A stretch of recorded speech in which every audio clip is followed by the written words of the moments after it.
That NBC special, with the SNL, Yes, that's or correct. Idols might have done that. Boy, those clips from that special, and I've never been able to see on YouTube that actual whole thing, but there's Oh, clips that are thrown into every other documentary. it's out there on Amazon or eBay. It's called the Good Beach Boys Good Vibrations Tour. And this is the whole thing. This is the Aykroyd and Belushi going to get Brian and taking him down to the ocean. This The is, original NBC show. yeah, yeah. Now, why would they call it tour? It's really not. I think that's just Eagle Vision's renaming it, maybe so they could license it. But it's the whole thing. And it It's starts off with the waves with Surf's Up playing underneath and all that. that I don't. It's been a long time since I looked at it, but it's all the concert footage and all the breakaways with them taking Brian to the ocean, Carl driving in a car, um, Dennis judging a beauty pageant. Um, you know, Yeah, Carl in that car that raises up, and he's yes, yes. So it's all in there. This is the complete special, and it's called the Beach Boys Good Vibrations Tour. But oh, I don't know if that's what it was called when it aired back in '76, but I don't. that's what this is. Yeah, Yeah, that was. I don't know if that was the Brian's back period, but there was like it an old. was. Yeah, it was a lot of press on them. Hey, speaking of that period or Brian's back, uh, talking about Mike Love and being he could be very sentimental.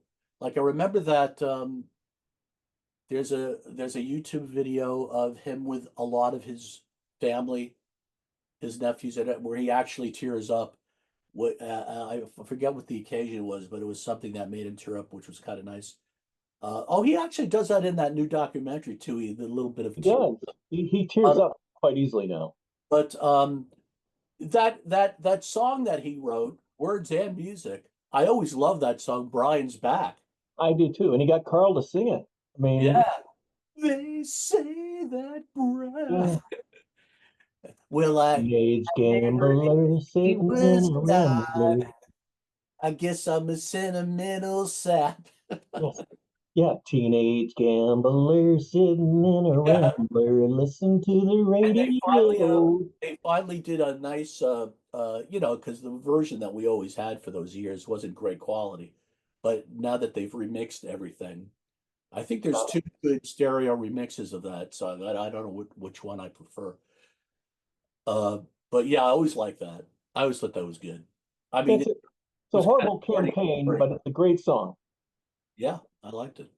It's a really fun song. Yeah, and then 1978, Almost Summer is a really I like that recording. I want to call it a great song, but it's a really good song. And it's just too bad they were trying to get out of their deal with Warner Brothers because the timing was just so bad for them. That's just another one of those moments in their history that had that been released as a Beach Boys single, it would, I mean, it charted just as a song by Celebration. Nobody had any idea who Celebration was. Had it been a Beach Boys single, I mean, Mike and Brian wrote that. Um, and if you listen to Well, the director, they've always had their I don't know, the Beach Boys always had they were so great musically and in their own corny way. I mean, I love them. I think they're funny as hell. And that beginning of the TM song where they're doing that fight scene, mhm, uh, I mean, that's like the corniest Beach Boy humor, but it's great. And I love it. But they always had so many problems with their image and everything. And even Carl the Passions and Holland. Can you imagine somebody with a great sound like the Beach Boys at some point where they tried not to sound like the Beach Boys? They didn't want to sound like the Beach Boys because they didn't think that was hip. So they got these two other guys, Blondie and Ricky, in the band to take them away from that sound, somewhat. I mean, they couldn't yeah, help being, you know, having those great harmonies in there anyway. but I thought that was such a strange. It was like a constant struggle for them to. I don't know what the problem was, why they couldn't be as great musically and also fit in to whatever times were going out. You know, they were too late getting out of the striped shirts, and then they were had to make such a conscious effort to talk about the environment, like, uh, it didn't, nothing kind of seemed natural to them to just, you know what I mean?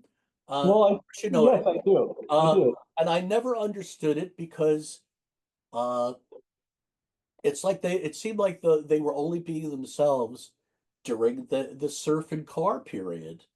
And then after that, it was a struggle for them when music changed, even though they had more talent than any of those guys Yeah. that were changing music.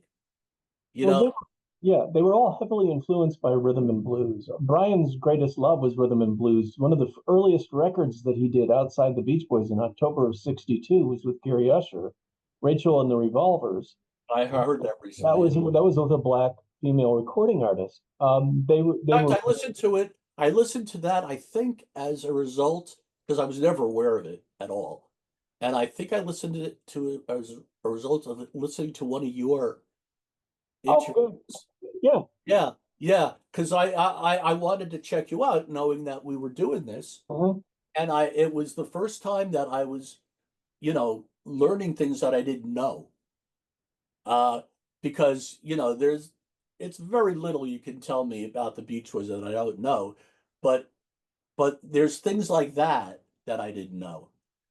Uh, Well, yeah. So when you're talking about like Carl and the Passions, so as I was touching on earlier, when I take a listening experience and I listen for something for what it actually is, whether or not I want it, whether regardless of what I want the record to be, I listen for what it is and try to allow myself to experience the group's ambition during any specific project.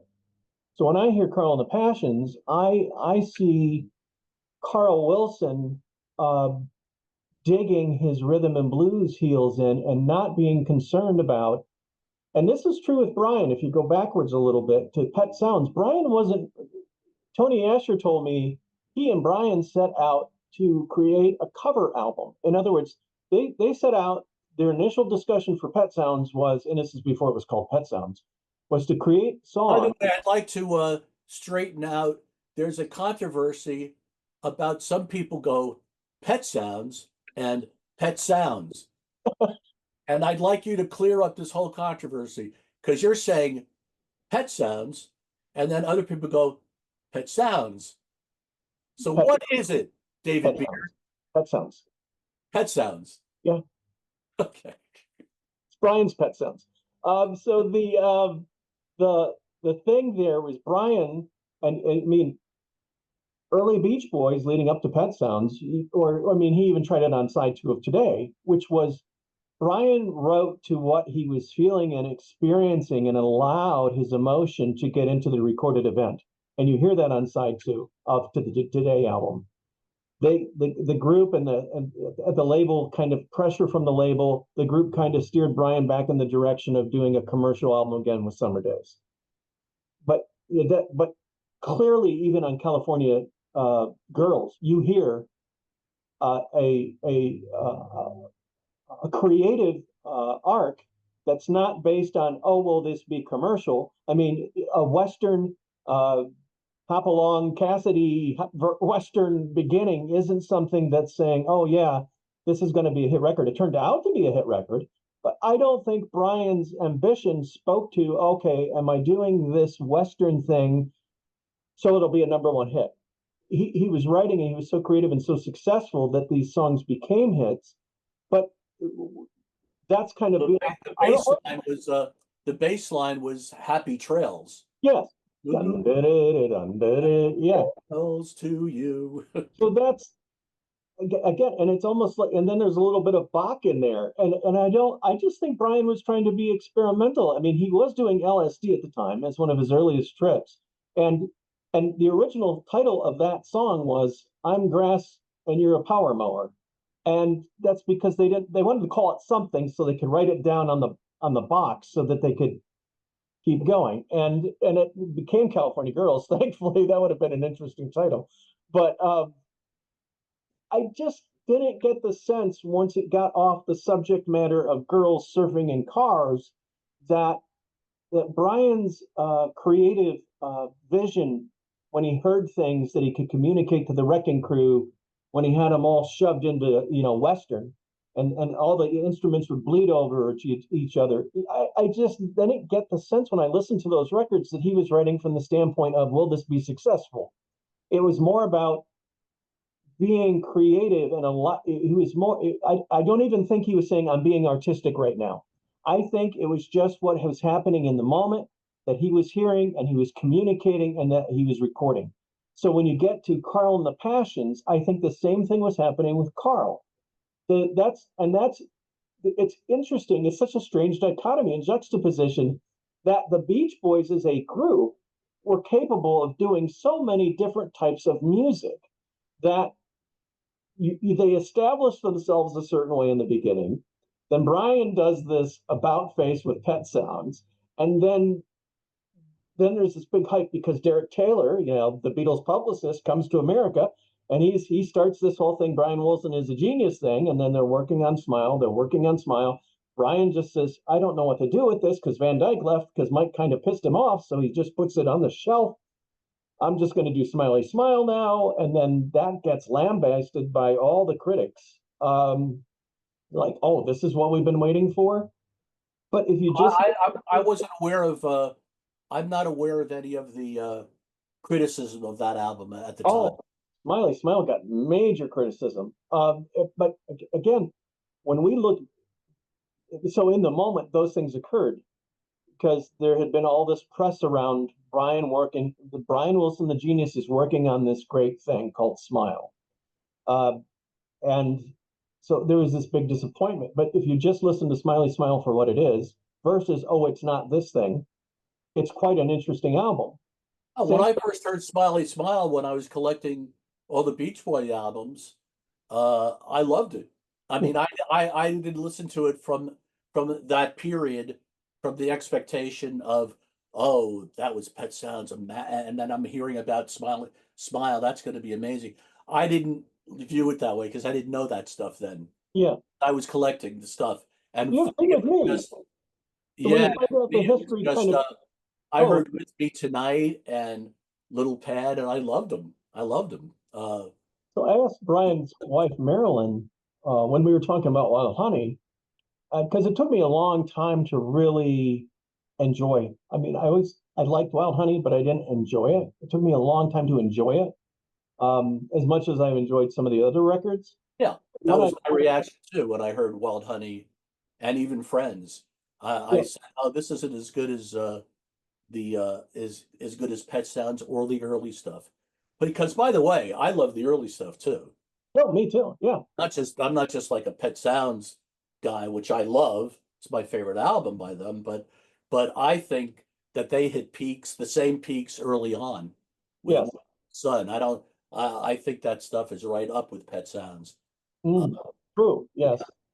So when I asked Marilyn about, we were having a discussion about Wild Honey, but I asked her from the standpoint of Brian's expression during the period that was Wild Honey going into Friends, because there's songs like "Busy Doing Nothing," "Be Here in the Morning," uh, you know, and "Country Air," "Let the" or "Mama's," "How She Boogalooed." There are these. Mama said it's great. I'd love just wants to see you in the nude.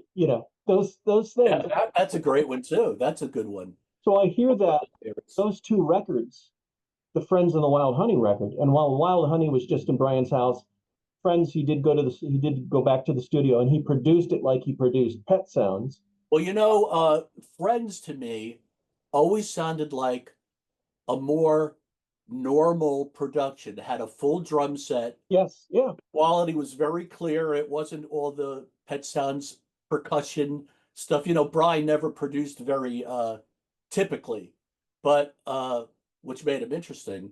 But Friends was very much well recorded and Yes. unusual for them to have uh, uh, that kind of sonic quality. Uh, I don't know how they um, Well, that was achieved Brian. that or did it on purpose or what. Yeah. Oh, I think it was on purpose. I think that Friends is Brian's follow-up to Pet Sounds. And because it wasn't received well, and it didn't, I mean, it did okay in the UK, but it really kind of tanked here.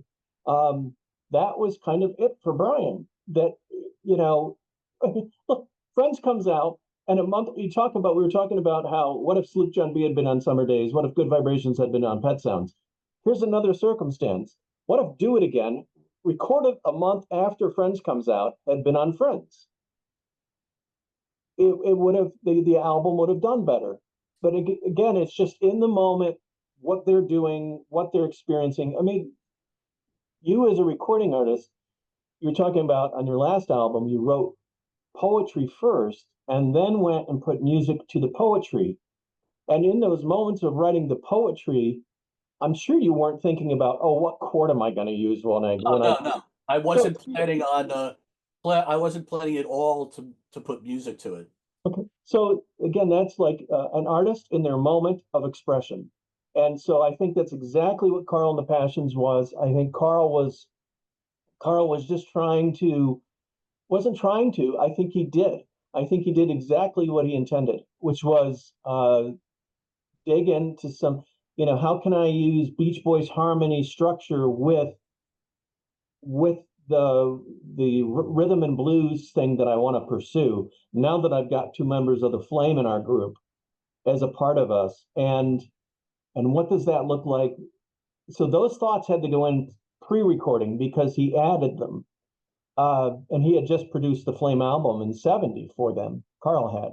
Yeah. So that he knew what they were capable of vocally, and then for the kind of for Carl to open the door to allow Ricky and Blondie to write and record songs as member of the Beach Boys for that and for the Holland album, I think speaks to the difference.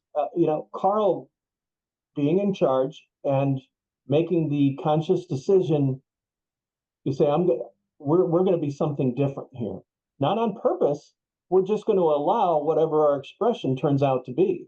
And I think they did that. In fact, Carl and the Passions, the one song that just knocks me out is All This Is That. I think that is That's the most Beach Boy sounding. yeah. Well, I practice TM, so I do too. yeah. Too. Um, you know what? You're gonna laugh. Well, maybe you won't laugh, but you'll find it curious.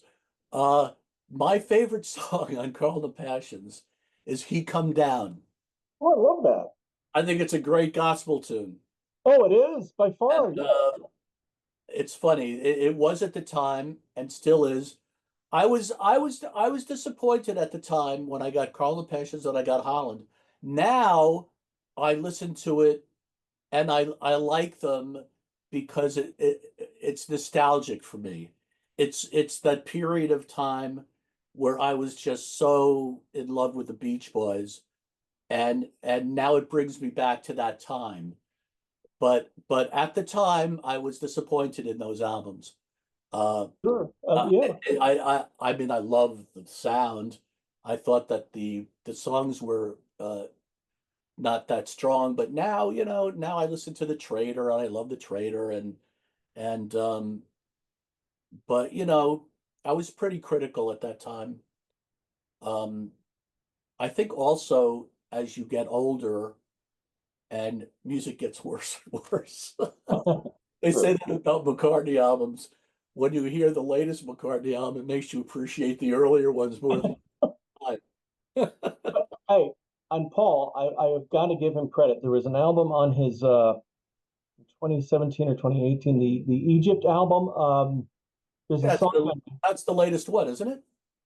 no, he put out, I think McCartney 3 came out after that. Oh, okay. But there's a song on there, and I can't recall the title off the top of my head, but Egypt Station was the name of the album. And there's a Yeah. song where he mentions like it's like he's writing letters to a girl or something, and there's a moment in the song like where he's talking about response, um, and he lets the music tell the story for a moment, and I thought it was really ambitious. I mean, it's again, he's older, his voice doesn't sound as good, etc. But Yeah. there's a moment in the songwriting itself where he writes it in such a way that your mind, it's almost like you're reading a book where you have to come up with what somebody looks like or whatever as as you're reading the story.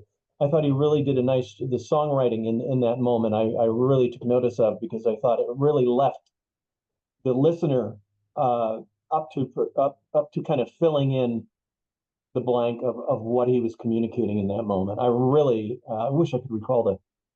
He didn't do too great of a job because I can't tell you the name of the song. I remember getting that album and listening to it with headphones. I remember it sounded good in headphones. It had a good tight production. But once in a while, I'll get out a later McCartney album. I'll give it another chance, and then I go, oh, that's why I haven't listened to it again. But it's funny because I'm such a big Paul fan, but I have to say I that am too. whereas the last few years, if somebody mentions a song on it, I can't think of how it goes. I just don't know them. Uh, Not that I haven't listened to them, but I haven't listened to them a lot where uh and if I listen to them again, I'll go, oh yeah, yeah, I remember listening to that one. But I loved English Tea. Uh, Oh, that's a great one. That's the that late was my, 90s, right? Early 2000s? I think so. I think that one hit Beetle heights on that one. I, And you know what? I like. Did you ever hear? There's this guy who does AI things. His name is Day Limbs, oh, I'm very well aware of his channel. and That smile ad backwards. he That's does amazing work, man. He took he took my favorite song from Beach Boys "Love You," which was "Let's Put Our Hearts Together," and he raised up the key, sampled or whatever you call it, because I don't completely understand the DI process, but he took Brian's 1966 timbre of his voice. mhm. Uh, he sang it himself in Brian's style. He didn't take Brian's rough vocal from um, I Let's love Put you. Our Hearts Together and raise it up and put. He had to sing it himself. It's the only way he could do it. He sang it in Brian's song, put Brian's timbre so that it sounds just like Brian in '66. He sampled the Beach Boys piano and bass and drums and did what he had to do, copy and paste and whatever. And it sounds great. Have you heard it? Yes, you have to check out go to that channel and listen to the Witch Stand. Yeah, I don't know what that is, but the only bad thing is the fact that you know that it's not Yeah. real. But I was thinking, okay, what is somebody who actually has lost his voice going to sample their own voice? Uh, or whatever you call it. I don't know if it's not called sampling anymore, but um, like he took that Paul McCartney song "New" and took Paul's, but this time he used Paul's voice because it was in the same key and it was Mhm. Paul singing in his style, but he used Paul's timbre from an earlier Paul. Okay. Makes "New" sound even better. Oh, interesting. I'll have to Yeah, check that out. but he does the bridge. He takes John's voice for the bridge, which I thought was kind of bogus. You can say what we want, and new, and it sounds like he should have kept Paul's voice. But he was trying to do a Beatles version of it. But new actually sounds better. I'll check that out. I like that guy. I like following that guy's stuff. It's interesting because there Well, was another one. he took Walk On By and Are You There with Another Girl, the two Bacharach songs, and they were unfinished, and he finished them, and he did the harmonies. He it's very it's a lot of work. It must be, but you have. I asked Darian about it. You know, Darian Sahanaja. Yeah, Is that how you say it? Sahanaja? Sahanaja. Sahana, and I know him, and still can't pronounce the name. Um, uh, I asked him, "Did you hear? Let's put our hearts together." And he goes, "Yeah." And I said, "It's amazing." And he said, "Yeah, it is, but it's so weird when you. It's hard to enjoy it knowing it's not real." And I said, Yeah. "I know. I know what you mean." And I was thinking, like, if I ever learn how to do that, if I lose my voice, I'm gonna have to sample my own voice. You won't be able to count on Michael and Brian to do it because they'll be using analog. I know. But you know what? I was thinking, what is somebody going to do it? Sample their own voice, and it's was done by Randy Travis, Okay. who years ago suffered some stroke or something, and he Yeah. lost his voice. He's got no ability to sing. So the producer uh, put a whole album together, and Randy Travis too. They got a guy who sings like Randy Travis, who sings in the style, because that's the most important is the style. Yeah. And he sings in the style of Randy Travis, but then they take Randy Travis's timbre. So you're actually hearing his lungs with this guy singing in his style, and and they put it out as a new Randy Travis album. Oh, okay. Okay. Sounds like Randy Travis, and that's insane. Did you hear the Glenn Campbell duets thing they did last? Maybe it's 2 years now. I want to say it was last year, but it may be 2 years, 2023. I don't Did you think hear so. that? Because Brian's on that. Darian recorded Brian for that. They did. It's great. I'll email it to you. It's called Glenn Campbell Ghost on the Canvas album had the song Strong on it. Wow. So what Darian, Probin, Paul Mertens, and I can't recall who else, but Oh, they him must have done it in their studio in California. I know they have yeah, Arian owns a studio with yeah, two other. tomorrow. I think it was at Tomorrow Labs. But so they got Brian in, and what they did is they put Brian with the pre-existing Glenn track of Strong, and what was interesting that Darian did because he's such a craftsman is he took because Glenn's saying "Guess I'm done" back in '65, right? So Darian and the guys created these little trinkets, musical trinkets that are nods to "Guess I'm Dumb." So there's "Guess I'm Dumb" is added to Strong. So Brian vocally and then musically, "Guess I'm Dumb." These little doot, doot, doot, there's these little oh, it's "Guess I'm Dumb." You know, it's funny. I was taking a tour of Abbey Road, which I got in because of the kids, because some sort of pull, because they don't do those tours anymore. And this very nice woman gave me a tour of Abbey Road, and in the big studio, Richard Carpenter was coming in at 10 o'clock to record all the Carpenter stuff with the London Symphony. He was doing it Oh, with the Beach Boys. yeah, Uh, the Royal Philharmonic. and, Yeah. and I walked through it, through the studio, and I saw all the music on all the stands. You know, I saw the, Close to You or whatever. He was all ready to conduct them and record them. But we had to be out by 10 because he didn't want anybody there when he came in. So we had to leave at something like 10 to 10. But it would have been my chance. How about my song? And it was very awkward at the time when she died. I felt, yeah, as everybody did, felt absolutely horrible. But I had to call to find out. Meanwhile, I was in touch with Richard's cousin who worked at A&M. Okay. Told me that Richard really liked my version of the songs because he asked me who was doing it, and I said I'm doing everything on. I'm singing all the harmonies and playing. And he said, "Well, Richard really likes your version." And I thought, "Oh, that's nice." And then, but I had to eventually call him and seem callous and say, by the way, I'm really sorry. Obviously I was, but what's happening with the song now? And he goes, well, uh, meanwhile, she's in New York this whole time in a hospital. She's not even in California. And they said, well, Richard, they recorded the whole song, and Richard's singing a guy, Karen is singing a guide vocal, but Richard doesn't think the vocal's good enough because it wasn't meant. She didn't get to do a final vocal. And I went, oh, okay. And then that was that. You know, Wow. because I was thinking, man, if they like this, I have other stuff that Yeah. they might like. Um, Uh, uh, he's a big wow. It's great.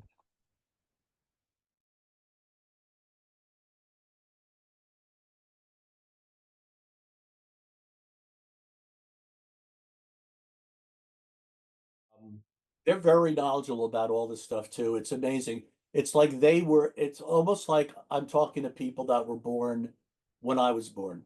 mhm. They Old know, schools. in fact, a lot of stuff they know even more than I do. Yeah. Um, it's like, yeah, and that includes any kind of pop culture from that day,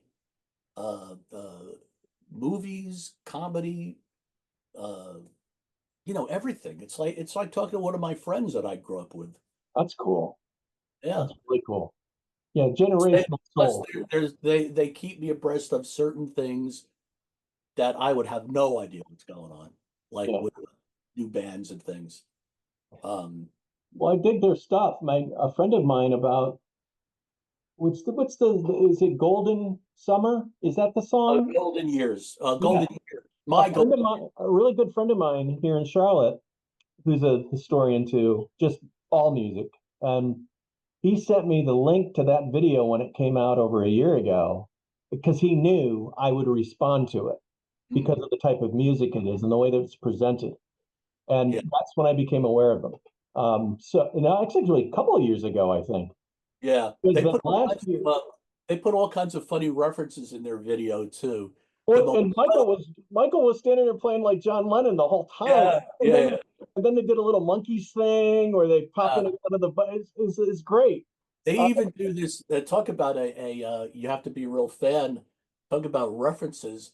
They even did a spoof of Elliot Mins interviewing John Lennon on the beach while they're walking with a microphone, and and and and Brian has got a microphone and he's interviewing Michael, and they're walking on the beach, and I was amazed that there were actual Beatle freaks that got that reference. wow, wow.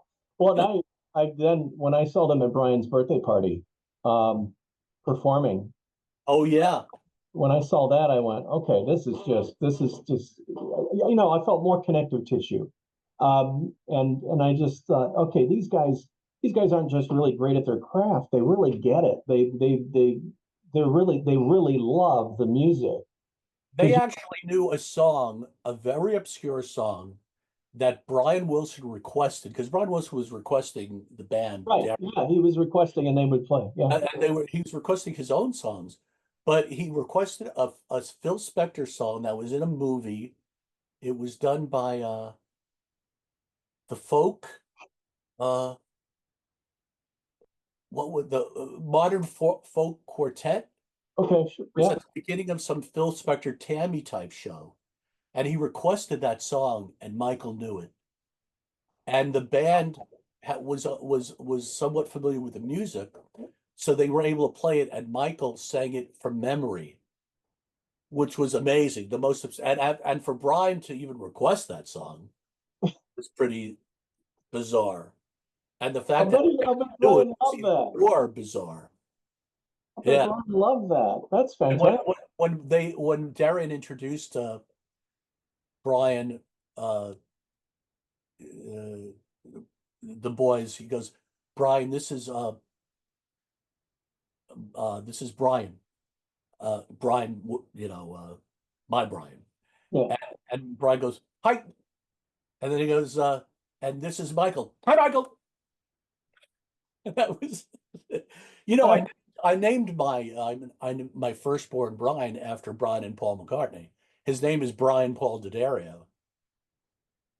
And Michael was not named after Mike Love, Oh no. but which people have asked me.